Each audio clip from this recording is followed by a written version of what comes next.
就咁睇呢，佢就係黑掹掹，同埋都比較粗糙。粗糙呢個之前都講咗點解㗎啦，因為抗原難得，咁佢就盡磨啦。咁但係因為有啲部位真係比較靚，佢又唔想磨到太細嘅時候就會咁樣啦。好啦，咁咪真身係點樣呢？我哋就打燈睇啦。打燈睇你就睇到佢好精彩。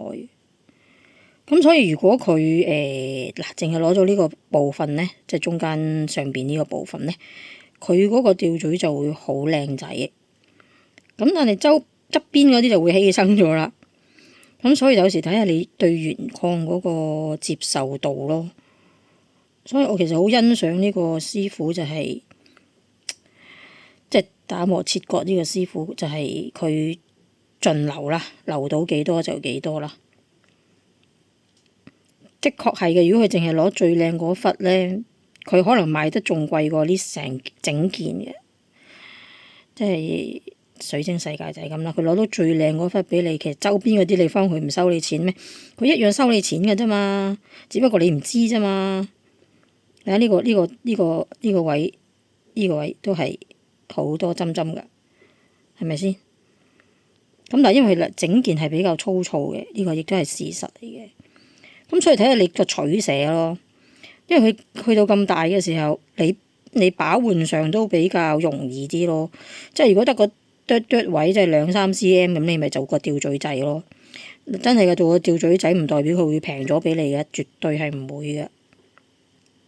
所以如果收錢嚟講呢，佢淨係做個吊嘴仔一定貴過你而家成件買咯。因為有啲人會唔喜歡粗糙啊嘛，係咪先？